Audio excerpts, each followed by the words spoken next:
السلام عليكم ورحمة الله وبركاته. أوقات كتير مثلا بنكون موجودين في البيوت بتاعتنا، وبنكون محتاجين إن احنا نفتح الحنفية بحيث إنها تنزل المية. وبالتالي الحنفية دي بالنسبة لي هي عبارة عن محبس أو صمام أنا بقدر أستخدمها بحيث إن أنا أتحكم في الفلو بتاع المية. يا ترى هل في مية هتعدي؟ يا ترى هل المَيّة مش هتعدّي نهائي؟ يا ترى المَيّة هتعدّي نُص، نُص والّا لأ؟ طَب أنا باعمل كده عن طريق إيه؟ باعمل كده عن طريق حاجة اسمها الvalves أو البلوف أو الصمامات أو المحابس. يعني ال4 أسماء دول ممكن نستخدمهم للتبادل، وبالتالي إن شاء الله العنوان بتاع الكورس بتاعنا هيكون valves أو البلوف. زي ما إحنا شايفين في الشكل اللي قدّامنا ده، إحنا عندنا مجموعة كبيرة جدًا من الأشكال بتاعة البلوف، سواء مثلًا الشكل ده، الشكل ده، الشكل ده. طبعًا كلنا بنشوف الأشكال دي وبنستغرب هي يا ترى الأشكال ديّة كل واحد منهم هل هو مميز عن التاني والّا لأ؟ طب يا ترى هو كل واحد منهم بيعمل إيه؟ كل واحد منهم بيعمل وظيفة غير التانية؟ أكيد طبعًا. هل ممكن يكونوا في بلفين بيؤدّي نفس الوظيفة؟ برضه ممكن، ولكن ده بيتحط في ظروف معيّنة، وده برضه بيقدر إن هو يشتغل ولكن تحت ظروف معيّنة، وده إن شاء الله اللي إحنا هنبدأ نتكلّم فيه. يبقى خلاصة الموضوع أي عملية إنتاجية، أي process شغّالة عندي فيها مجموعة من المواسير، والمواسير دي عشان أقدر إن أنا أتحكّم في الflow فيها بحيث إن هو لا إما مثلًا يقطع تمامًا أنا مش عاوز أي flow يعدّي، أو حتى لو عاوز الflow يعدّي بنسبة 100% أو أنا عاوز الflow يعدّي بس نُص، نُص. أنا بابدأ إن أنا أتحكّم في كده عن طريق حاجة اسمها الvalves أو البلوف. ده إن شاء الله العنوان بتاع الفيديو بتاع النهارده. طَب يا ترى هو إحنا هنتكلّم عن إيه؟ إحنا أول حاجة هنتكلّم فيها هو الغرض. يا ترى هو إيه الغرض من البلوف؟ طبعًا إحنا اتكلّمنا دلوقتي هو إيه الغرض من البلوف، ولكن هنستفيض فيها أكتر. الحاجة اللي بعد كده هو الclassification بتاع البلوف. يا ترى هو أنا باصنّف البلوف بناءً على إيه؟ طيب بناءً على التصنيف اللي أنا طلّعته للبلوف، يا ترى هو إيه الأنواع بتاعة البلوف؟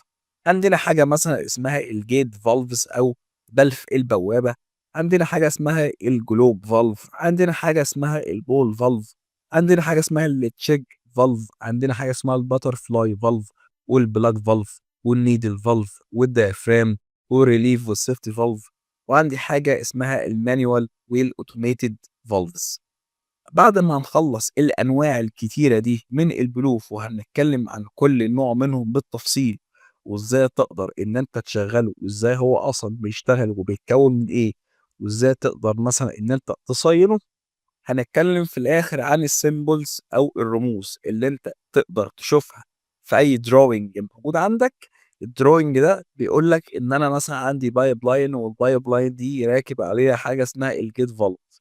طب هل الgate valve مثلًا والglove valve بيختلفوا في الP and ID زي ما هم بيختلفوا في الطبيعة؟ هم برضه بيختلفوا في الP and ID. إيه هو الP and ID؟ هو الpiping and instrumentation diagram. هو عبارة عن drawing بيوضح لك المواسير والأجهزة والcontrol اللي موجود في الرسمة بتاعتنا، وهنتعرف على الحاجات دي إن شاء الله قدّام طول ما إحنا ماشيين. يبقى أول حاجة بالنسبة لنا هنتكلم عليها هو الغرض. يا ترى هو إيه الغرض من البلوف؟ زي ما إحنا شايفين قدامنا كده إحنا دلوقتي عندنا بلف. البلف اللي موجود قدامنا ده لو أنا قدرت مثلًا إن أنا أقفله كده أدوّره هو هيقفل معايا. طب لو هو على وضعه كده فهو فاتح معايا. وبالتالي أنا عندي مجموعة كبيرة جدًا من الprocess plants، المصانع اللي فيها مجموعة من المواسير، الشكل المعقد من المواسير والمعدات اللي الغرض منها إن أنا مثلًا باعمل عملية إنتاجية معيّنة.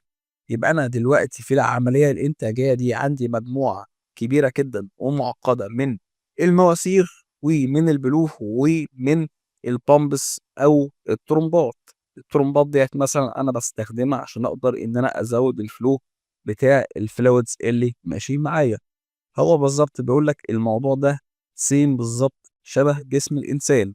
أنا عندي الheart اللي هو القلب اللي بيضخ لي الدم، وعندي مجموعة من الشرايين والصمامات اللي بتخلّي الدم يعدّي في اتجاهات معيّنة في الشرايين نفسها. يبقى الشرايين نفسها هي الpipes أو الpipeline اللي بيمشي فيها الflow اللي هو مثلًا الدم وهكذا. طيب أنا برضه عندي مجموعة من الصمامات مثلًا موجودة في القلب، هي اللي بتنظّم الحركة بتاعة الدم من مثلًا القلب ولأجزاء الجسم والعكس. طيب يبقى أنا دلوقتي عندي الغرض الأساسي من البلوف هي إنها تتحكم لي في الاتجاه بتاع الflow بتاعي، وكذلك تقدر تتحكم في الflow نفسه. يعني أنا في بعض الأحيان باكون عاوز الflow يمشي في اتجاه معين، وفي أحيان أخرى باكون عاوز الflow زي ما هو يمشي في اتجاه معين، أنا عاوزه يمشي بسرعة معينة، بflow معين، بflow rate معين. أنا عاوز مثلًا الflow يكون 10 كيلو جرام per hour ما يزيدش عن كده. أنا عاوز الflow مثلًا 5 كيلو جرام per hour ما يقلش ولا يزيد عن كده. طب هاعمل كده إزاي؟ عن طريق المحابس، البلوف. زي مثلًا لمّا أنا بابقى فاتح الحنفية شايف إن المَيّة شديدة، فابدأ إن أنا أقفل شوية عشان مَيّة صغيرين بس يبدأوا هم ينزلوا. يبقى ده الموضوع ببساطة شديدة. يبقى الهدف الأساسي من البلوف هي إن أنا أوجّه الflow، وكذلك أقدر إن أنا أتحكم في الrate بتاع الflow بتاعي. طيب البلوف بتقدر إنها تعمل start أو stop أو throttling للflow. كلمة throttling يعني restriction، يعني بتخنّق على الflow.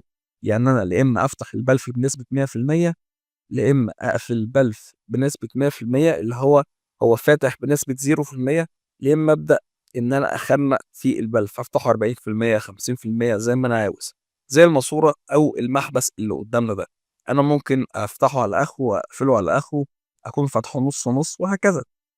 طيب هو بناءً على إيه أنا باختار البلوف؟ باختار البلوف بناءً على الparameters اللي موجودة عندي في السيستم. يعني أنا مثلًا في بعض الأحيان بيكون عندي ضغوط عالية، درجات حرارة عالية، فلوهات عالية، فأنا في الحالة دي محتاج أكون عندي بلوف تقدر إنها تستحمل الظروف التشغيلية دي. طيب هو هنا بيقول لك إن البلوف ممكن نستخدمها في بيتنا، في الصناعات، على مستوى العالم. يعني دي حاجة منتشرة بشكل كبير جدًا. طبعًا إحنا دلوقتي خلاص عرفنا هو إيه الغرض من البلوف. عندي بلوف تقدر إنها تتحكم في الflow، تمنع الflow، تعمل start للflow تعديه بنسبة 100%، تعمل directional للflow بحيث إن هو يعدي في اتجاه معين وهكذا.